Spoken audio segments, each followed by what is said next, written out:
Assalamualaikum warahmatullahi wabarakatuh. Perkenalkan, nama saya Arana Nafnaroja dari Offering C. Kali ini saya akan memenuhi tugas pendidikan agama Islam untuk penunjang ujian tengah semester.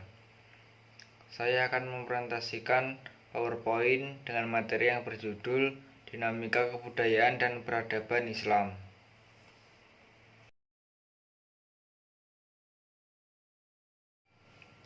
Kompetensi dasar. Setelah mengikuti perkuliahan ini, mahasiswa diharapkan dapat 1. Memahami konsep ilmu pengetahuan, kebudayaan, dan peradaban dalam perspektif Islam. 2. Mengamalkan ajaran agama untuk mengembangkan ilmu pengetahuan. 3. Mampu melakukan studi kebudayaan dan peradaban Islam untuk meningkatkan peradaban umat Islam masa kini.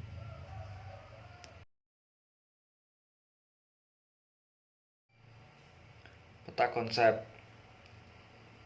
terbagi menjadi 4. Yang pertama, ilmu pengetahuan dalam perspektif Islam. Yang kedua, kebudayaan dan peradaban di masa silam. Yang ketiga, jejak peradaban Islam. Yang keempat, kemajuan iptek.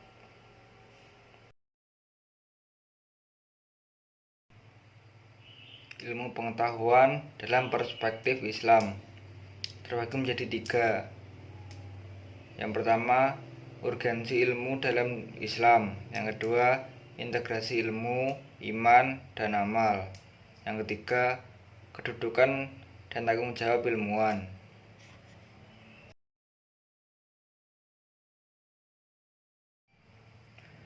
Kebudayaan dan peradaban di masa silam terbagi menjadi 2, yaitu faktor-faktor penyebab kemajuan dan kemunduran. Yang kedua, kontribusi ilmuwan muslim klasik dalam kemajuan barat modern.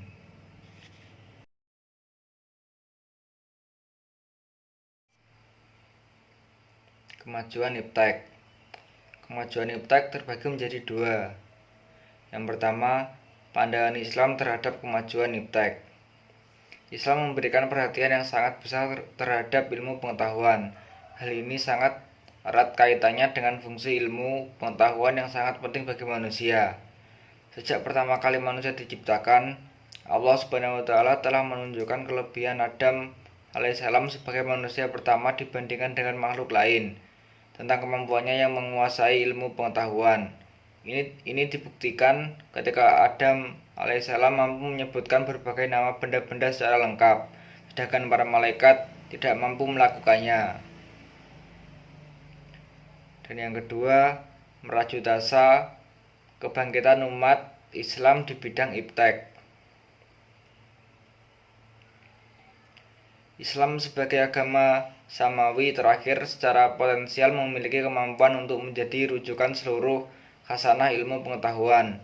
Meski saat ini umat Islam mengalami penurunan dalam berbagai aspek kehidupan, benih-benih potensi kebangkitan Islam sebetulnya telah ada, namun belum terorganisasi. Kebangkitan umat Islam bisa ditumbuhkan dengan pertimbangkan aspek internal dan eksternal.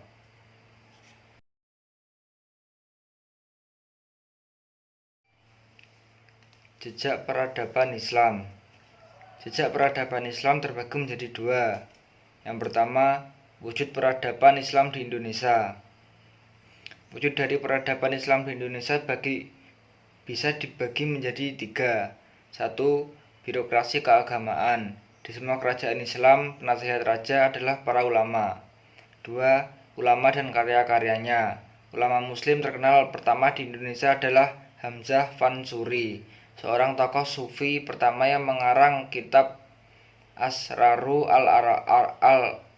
al-Arifin fi Bayan ila Sulu'u al-Tauhid, berasal dari Fansur, Sumatera Utara.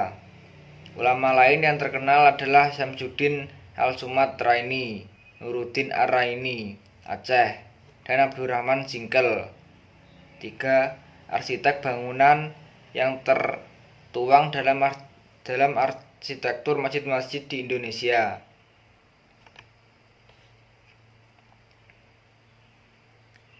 Dan yang kedua, kerajaan-kerajaan Islam. Kerajaan-kerajaan Islam yang pertama kali berdiri di Nusantara adalah Kerajaan Samudra Pasai di pesisir timur Laut Aceh pada pertengahan abad ke-13 Masehi. Daerah ini sudah disinggahi pedagang-pedagang Muslim sejak abad ke-7 dan ke-8 Masehi. Pendiri kerajaan ini adalah Malik Muslim Al-Saleh yang meninggal pada tahun 696 Hijriah atau 1297 Masehi. Malik Al-Saleh masuk Islam berkat pertemuannya dengan Syekh Ismail, seorang utusan Syarif Makkah. Selanjutnya adalah Kerajaan Aceh yang terletak di daerah yang sekarang terkenal dengan nama Kerajaan Aceh Besar. Menurut Haji de Graaf dalam Yatim, Aceh menerima Islam dari Pasai yang kini menjadi bagian wilayah Aceh. Raja pertama yang memerintah kerajaan Aceh adalah Ali Makyat Shah. Puncak kejayaan kerajaan Aceh terjadi saat dipimpin Sultan Iskandar Muda. Mulai dari Aceh, Tanah Gayo, dan Minangkabau semua dimasuki oleh Islam. Di wilayah Jawa terdapat kerajaan Islam Demak. Perkembangan kerajaan ini bersamaan waktunya dengan melemahnya posisi Raja Majapahit. Di bawah pimpinan Sunan Ampel Denta, Wali Songo sepakat untuk mengangkat Raden Patah menjadi Raja Demak yang pertama. Pada masa Sultan Trenggono memerintah tahun 1924 sampai 1546 Masehi, Sultan Demak yang ketiga, Islam dikembangkan ke seluruh tanah Jawa hingga Kalimantan Selatan.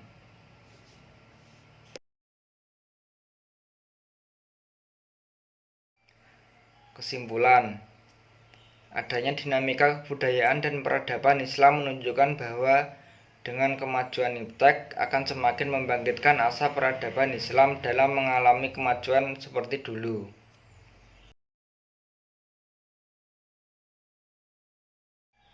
Sekian dari saya, jika ada salah kata saya mohon maaf. Wassalamualaikum warahmatullahi wabarakatuh.